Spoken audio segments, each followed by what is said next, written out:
जितनी आसानी से लोग कह देते हैं छोड़ दो, उतनी आसानी से दिल किसी को छोड़ता नहीं। और यही बात आहाना और छोटू की कहानी को सबसे अलग बनाती है। कभी एक साथ धड़कने वाले दो दिल आज दो छोर पर खड़े थे, जहां अलगाव के बाद रिश्तों की डोर इतनी उलझ गई थी कि दोनों ही समझ नहीं पा रहे थे कि गलती किसकी थी, टूटन किसकी ज्यादा थी और कसूरवार कौन। पर असली मोड़ तब आया जब दुर्गा देवी और शोरतू मामा ने फैसला कर लिया कि चाहे जैसे भी हालात हों, आहाना और छोटू की शादी दोबारा करवाई जाएगी, ताकि टूटे हुए रिश्ते को फिर जोड़ा जा सके। मगर छोटू इस बात से बिल्कुल खुश नहीं था। उसका दिल पहले ही बिखर चुका था, लेकिन दिल का एक छोटा सा कोना अब भी आहाना के नाम ही धड़कता था। दूसरी तरफ आहाना थी, जो बाहर से खुद को मजबूत दिखा रही थी, पर भीतर एक तूफान की गिरफ्त में थी, जहां यादें, दर्द और एहसास सब कुछ उसे लगातार हिला रहे थे। किस्मत शायद दोनों का साथ चाहती थी, पर इंसान की जिद अक्सर किस्मत से भी बड़ी साबित हो जाती है। इसी जिद और गलत फहमियों के बीच अर्जुन था, जिसे देर से ही सही पर एहसास हो चुका था कि वह आहाना के बिना अधूरा है।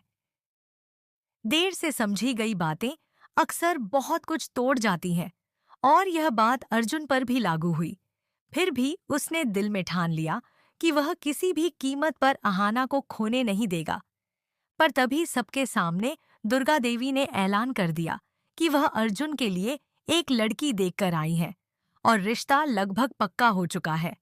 अर्जुन के पैरों तले जमीन खिसक गई। वह सोच भी नहीं सकता था कि इतनी जल्दी उसकी जिंदगी में किसी और को जगह दी जा सकती है। लेकिन दुर्गा देवी जुबान दे चुकी थीं, और शादी अगले हफ्ते ही रख दी गई। उधर शोरत मामा ने भी आहाना पर दबाव बनाना शुरू कर दिया कि अगर अर्जुन आगे बढ़ सकता है तो वह क्यों नहीं, और उनके एक दोस्त का बेटा उसके लिए बिल्कुल परफेक्ट है। आहाना ने साफ मना कर दिया, लेकिन रिश्तों में जिद अक्सर रास्ते बदल देती है, और किस्मत भी उसी समय अपना खेल दिखाती है। अगले ही दिन सड़क पर अर्जुन और आहाना का छोटा सा एक्सीडेंट हो गया, और अर्जुन बिना कुछ सोचे समझे उसे तुरंत अस्पताल ले गया।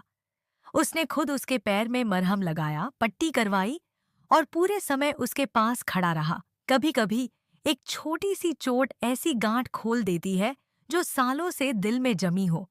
इसी दौरान अर्जुन के मुंह से अचानक निकल गया कि उसकी शादी होने वाली है। अहाना ने न कोई दर्द दिखाया, न कोई सवाल पूछा। बस शांत स्वर में कहा कि शोरत मामा भी उसके लिए रिश्ता ढूंढ रहे हैं, और शायद वह भी उसी दिन शादी कर लेगी जिस दिन अर्जुन की होगी। उनके शब्द साधारण थे, पर चुभन भीतर तक उतर गई, क्योंकि हकीकत यह थी कि दोनों एक दूसरे से आज भी बेहद प्यार करते थे। पर जिद ने प्यार को छोटा कर दिया था। अहाना का दिल डगमगाया। क्या वह सच में जिद में कुछ गलत कर रही है? शादी कोई खेल नहीं, और गुस्से में लिया गया फैसला पूरी उम्र जलाता है।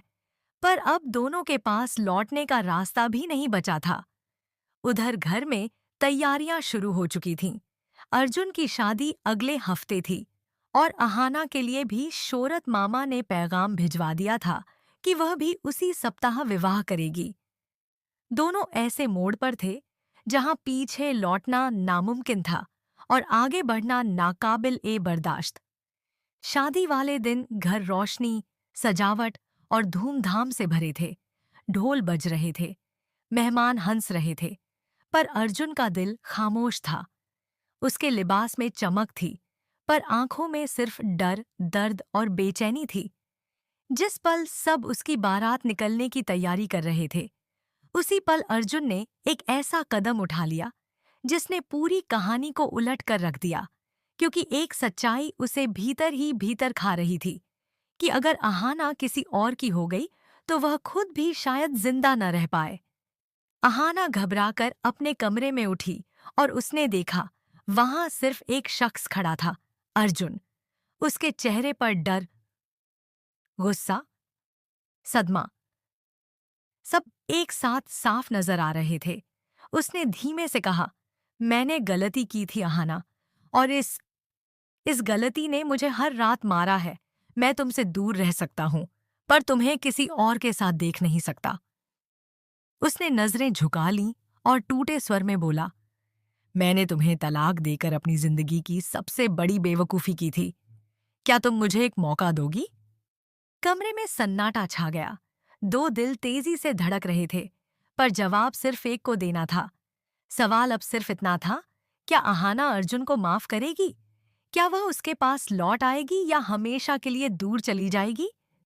प्यार ने उन्हें यहां तक पहुंचाया है, पर फैसला अब सिर्फ अहाना का है। कहानी यहाँ खत्म नहीं होती, क्योंकि अगले एपिसोड में इसी फैसले से बदलने वाली है दोनों की पूरी किस्मत।